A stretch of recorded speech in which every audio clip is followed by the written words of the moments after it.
Welcome to Question Healthcare, investigative podcasting in ethics, health policy, and health humanities.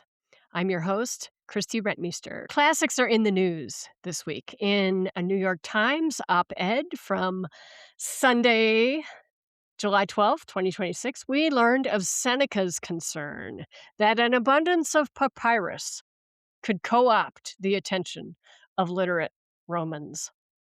And I'm not sure whether that is the first known suggestion of the term doom scrolling, but it's something to consider. And the second classics item in the news this week is the release of Christopher Nolan's feature film of Homer's epic, The Odyssey. And in this episode of the Question Healthcare podcast, we make our own additions to current media attention to classical epic, ancient plays, and enduring themes of antiquity. Our guests are Dr. Kirsten Day and Mr. C.J. Cates. Dr. Day is in the classics department at Augustana College, where she teaches subjects like Greek and Latin, classical epic, mythology, women in classical antiquity, ancient comedy, and classics in film. In 2016, she published Cowboy Classics, Roots of American Westerns in the Epic Tradition. Dr. Day has also led several study tours in Greece, and she teaches students in the East Moline Correctional Center as part of the Augustana Prison Education Program. And Mr. C.J. Cates is one of Dr. Day's former students from that program. He now attends Maranatha Baptist University in Watertown, Wisconsin. Welcome, Kirsten and C.J. Thank you. Good to be here. Yes, very nice to be here. So this is an exciting week to discuss the classics in health humanities education. So thank you for introducing the Question Healthcare community to your work and how the classics engage some key and enduring themes, such as trauma and grief. Kirsten, we will start with you. If you could give our listeners a brief introduction to the epics and plays and their themes that you teach in the Augustana Prison Education Program. I have taught several classes there, one on mythology and one on the sites and monuments of Greece. But the one that I think we'll concentrate on today is one called Greek Warrior Myths and Combat Trauma, which the very first class I taught in the East Moline Correctional Center, and that was the fall of 2022. And I'm scheduled to teach it again this coming fall. So some of the core texts are Homer's Iliad and Jonathan Shea's Achilles in Vietnam. And we also used some of the plays of Sophocles, in particular the Ajax and Prometheus Bound and some others. And we read the plays through the lens of Brian Dory's and his Theater of War book. This fall, speaking of the Odyssey, I'm going to be integrating the Odyssey along with Jonathan Shea's Odysseus in America, particularly because there are a couple of recent visual media projects that have come out that tap into trauma through the Odyssey. So I used that in my classics and film class on the traditional campus this past term through the lens of trauma as well. And CJ, could you tell us about the importance of your learning about the classics in the Augustana Prison Education Program, and tell us how you continue to apply what you learned in your classes there? What have been some of the most important themes for you? Absolutely. Some of the most important things that I think I learned by participating in the classics, specifically the combat trauma in Greek classics class, was that many of the emotions and experiences and trauma that we experienced thousands of years ago, they're the same today. Loss, depression over loss, anger, even just the day-to-day human experiences. The technology might have been different and the cultures might have been different, but the emotions are just the same. And I think being able to take a look at that and just reflect on my own situation in my own life, it really showed me that this is not something new or unique that I'm dealing with here, but this is something that other people have dealt with. And by reading their stories, I said, okay, how did they coped. You see the camaraderie amongst people. You see the brotherhood. It was very enlightening to me to be able to relate, to them. So it was really helped me reflect on myself a lot. So, one important theme that has come up here has been combat trauma. So, Kirsten and CJ, how does that theme play out in the works that you studied together? And which insights have you found to be some of the most interesting and important?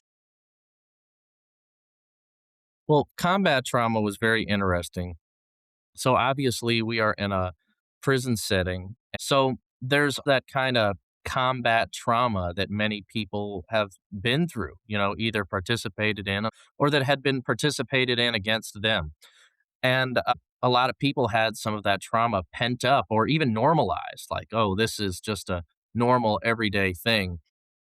So going through Achilles in Vietnam, not only did we see that in the classics, but we even worked through some of those things together as a class. I could say just a couple things about Achilles in Vietnam by Jonathan Shea. Jonathan Shea is a psychiatrist. He's not a trained classics person, but he was familiar with the classics and he had some guidance from a very prominent classicist as well. But he was working with Vietnam vets that had PTSD and in therapy with them. And when he was looking at the Iliad, he saw Achilles' experience as replicating the experience of the vets he was talking to in a very real way. He saw something that many scholars didn't, that there was truth behind this rather than it was just brilliant literary piece. So this was back in the 90s, but it really was very influential on classics in general. So that was the starting place, this combat trauma that Achilles experienced. And at the end of Achilles in Vietnam, Shea argues that one thing that's very needed is more opportunity to communalize grief, to sit together and talk about it and experience grief together. And so Brian Dories, who is involved with the Theater of War Project and wrote a book called Theater of War, he stages plays and table readings of other works for targeted audiences and gives them an opportunity to communalize grief. And he has worked with veterans, but he's also worked with incarcerated individuals, frontline workers, and other groups that have experienced trauma, racial trauma. And so we did, as a starting place, use combat trauma, but that wasn't the only thing. We also looked at grief from the loss of a child through the myth of Demeter and Persephone. And I kind of avoided the chapters on incarceration because I didn't want to impose on my students who were incarcerated. But CJ was one who just he found that and read it on his own. And Yeah. he said, "Why didn't you put this in here? I want this in here." And he found that quite meaningful. In particular, not just Achilles in Vietnam, which was a very impactful book, but one of the biggest things that connected me with incarceration was Brian Dory's translation of Prometheus Bound. So that was not one of the assigned readings for the class, but I just had continued to read through the book and I was reading different stories. And one thing I really related as someone who was incarcerated in was the taking of Prometheus's freedom.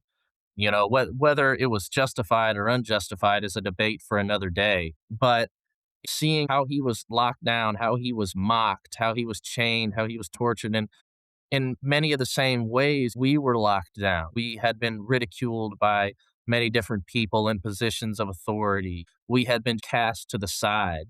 So in reading this, it just, like she said, helped the healing process, the understanding. And the healing is the community reading through these classics and talking through them together. And that's what Brian Dories and Jonathan Shea and Dr. Day really helped us do in this class. It sounds like there were key characters that drew you and the other students in. You talked about Prometheus, you talked about Odysseus, Achilles. What are some characters that you either did or didn't identify with or had strong responses to? Well, like say for example, like Zeus, I never really connected very well with the stories of Zeus. I'm trying to remember. Epic of Gilgamesh, that was a really interesting read, but I didn't really feel a lot of connection to a lot of that. But it was really more of the Greek classics that I related to, and really the men on the ground, not the quote unquote gods, but it was the everyday warriors and men that we related with more than the upper class or whatever, the people in authority. One student I remember was very well, actually, a couple students were very interested in the play Ajax by Sophocles. And Ajax is a warrior who is humiliated. He doesn't get the honor he deserves, and then he has a mental break and ends up killing himself. And I had one student who was processing the suicide of his cousin through this play and talked about the difficulties that Ajax had and related those he felt like his own failures and not recognizing what was going on.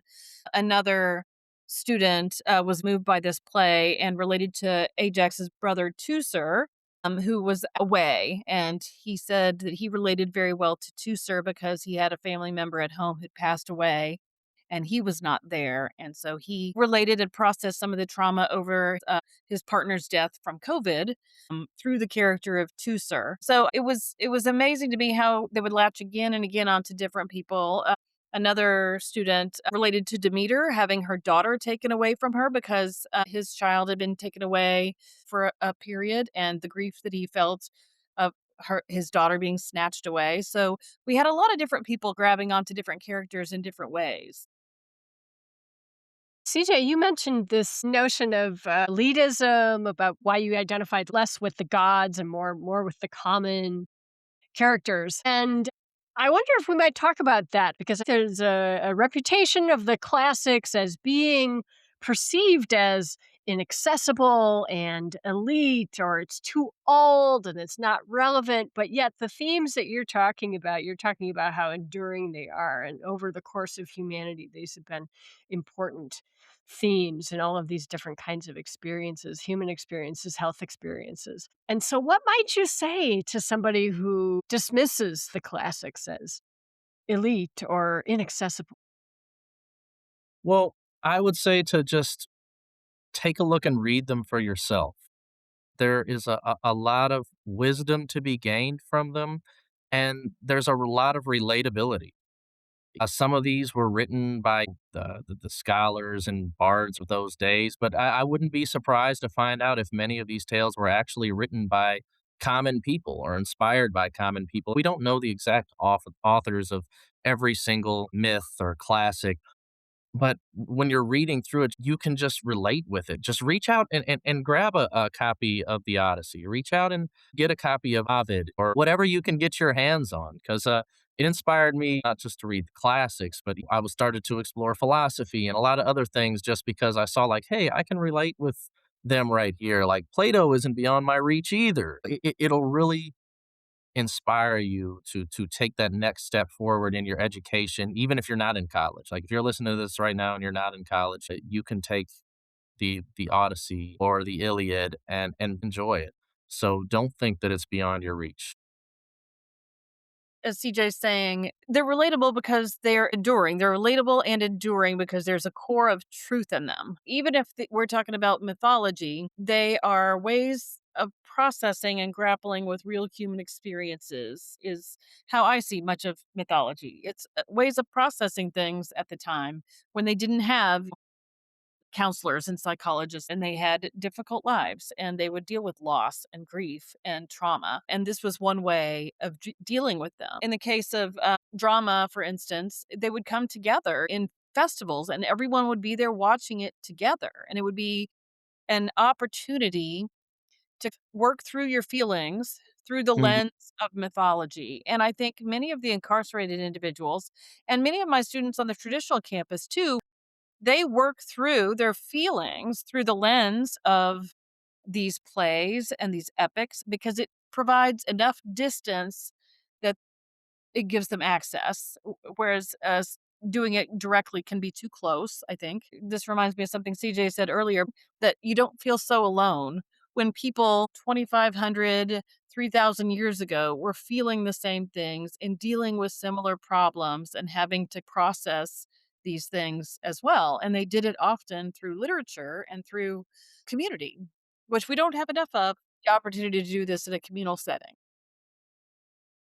Well, an interesting thing there, Kirsten and CJ, is that the communal experience really comes from being an audience member, not a writer, not the inventor, but by engaging it, by reading, by talking, by processing, by navigating your way through those themes. So, the plays, for example, did you read them aloud? How did you engage them communally? Well, we were in a very unique environment. So not only would we read, but we would come together and discuss these before class. We would read the parts we weren't even told to read. So we had a lot of background before we even made our way to class. It was a created communal experience in a sense. But it wasn't so much whether you read it out loud or didn't, is it was your heart were you putting your heart forward as you were reading? Because we all really wanted to be there. We really wanted to learn. So we were putting our heart forward and learning. And as you put your heart forward in learning, your heart isn't just knowledge and logic, but it's also your experiences. So as we were putting our heart forward in Achilles, we were saying like, "Hey, I'm not just learning something about the classics, but I'm relating to something as well." You have to be willing to be open. It's someone taking that first step because once one person opens up, somebody else will too. So, a practice of sharing your vulnerabilities, a practice of engaging each other given the universality of those vulnerabilities. And it was remarkable how these men were so open in sharing those vulnerabilities, which was not something I expected in a prison setting, because it can be dangerous to wear your heart on your sleeve in a prison setting, is what I'm often told. But the classroom is a special place where we are able to talk through things and open up together. This was some of the most engaged students that I've ever had. They were ready to go every day. And like CJ was saying, most of the time we were discussing things in class.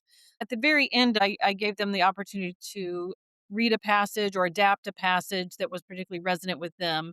And so many of them chose a passage to reenact or to read out. And that was a moving day as well. Many of the students were processing things right in front of us in a very vulnerable way, which was amazing. It was such a great opportunity. I had some of them crying and I was crying.